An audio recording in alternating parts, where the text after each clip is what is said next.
ছোটবেলায় কে কে কসুরমুখীকে ডিম বানিয়ে প্লেটের কানা দিয়ে সাজিয়ে রাখতেন? আমি তো বহুবার করেছি। চাইলেও কিন্তু কখনো এই দিনগুলোতে আর ফিরে যাওয়া সম্ভব না। তো যাই হোক, বাড়িতে কিন্তু প্রচুর কসুরমুখী উঠছে আর ভাবছি কসুরমুখী দিয়ে কিছু রান্না না করলে কি হবে। সেই কারণে কিন্তু প্রথমে চুলাটা নেভে নিচ্ছি, কারণ রান্নাঘরটা যেহেতু শুকাচ্ছিল না বলে খুব ভালোভাবে নেপতে পারছিলাম না, আদা আদি নেপানেপি হচ্ছে আর কি। সকালে যেহেতু ভাত রান্না করব, তো সেই কারণে কিন্তু চালটা ধুয়ে নিতে আসলাম ভালোভাবে এখানে। আর ধুয়ে নিয়ে কিন্তু এখন এর গায়ে ভালোভাবে ছাই দিয়ে দিচ্ছি, কারণ ছাই দিয়ে দিলে কিন্তু দস্তার জিনিস হাঁড়ি পাতিল মানে খুব তাড়াতাড়ি পরিষ্কার হয়ে যায়। আর যদি ওভাবে ডাইরেক্ট গায়ে কালি ফেলানো হয় তাহলে কিন্তু সহজে সেইটা আর পরিষ্কার করা মানে কষ্টকর হয়ে যায় আর কি। তো সেজন্য কিন্তু ছাই দিয়ে এইভাবে নেপে নেই। আর আমি কিন্তু ভাতটা বসিয়ে দিয়ে এখন এই যে কুমড়া কাটছিলাম, তো সেই কুমড়া থেকে কিছু অংশ মানে ভাতে দেবো আর কি, অল্প একটু। কারণ সকালটা মনে হয় কেন জানি যে ভর্তা ভর্তি হলে ভালোই হয়, মানে সময়টাও বেঁচে যায়।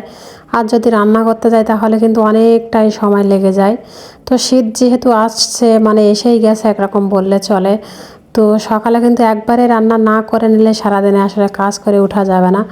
তো যাই হোক, এখন কিন্তু কুমড়োটা ভাতে দিয়ে বসিয়ে দিলাম। আর বাড়িতে যেহেতু অনেক কসুরমুখী, তো সেই জন্য কিন্তু অনেক কাজ, মানে যতক্ষণ সেইগুলো বাছাবাছি না করে বাজার জাত করতে পারবো ততদিন কিন্তু মানে এইভাবে কাজ করে যেতে হবে, মানে শর্টকাটে বলতে পারেন আর কি। ভাত রান্না হয়ে গেলে কিন্তু দুপুরের জন্য এখন কসুরমুখী রান্না করব, সেই ডিমের মতো করে। মানে ছোটবেলায় যারা মনে করতাম ডিমের মতো কসুরমুখী, তো সেভাবে কসুরমুখীগুলো ভালোভাবে পরিষ্কার করে নিয়েছি, আগে ধুয়ে নিয়েছি, তারপরে কিন্তু সিদ্ধ করে নিয়েছি। একবারে কিন্তু খুবই সিদ্ধ করে নিয়ে একটু মানে হাফ সিদ্ধ রেখেছি, কারণ বেশি সিদ্ধ করলে কিন্তু আবার গলে যাবে। তো সেই কারণে একটু কম সিদ্ধ রেখেছি আর রেখে কিন্তু তার ভিতরে ঠান্ডা পানিটা ঢেলে দিয়ে এখন আমি মুখীগুলো ভালোভাবে পরিষ্কার করে নিচ্ছি।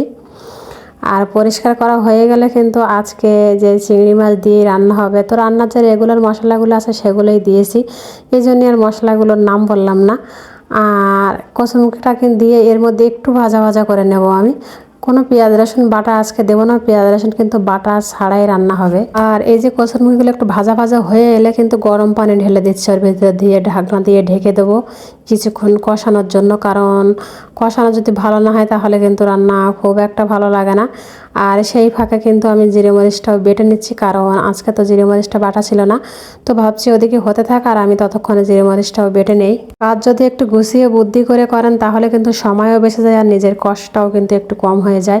তো যাই হোক, ওখান থেকে এসে দেখলাম কষানো হয়ে গেছে, আর কষানোর শেষে কিন্তু ঝোলটা দিয়ে পরিমাণ মতো রেখে নামিয়ে নিলাম। আর এখন এই যে পেঁয়াজ রসুন কুচি দিয়ে তারপরে একটু জিরে মরিচ বাটা এর ভেতর দিয়ে এখন কিন্তু এটা বাখার দেবো, কারণ বাখারের তরকারি কিন্তু বেশি ভালো লাগে আমার মনে হয় কষানোর চেয়ে।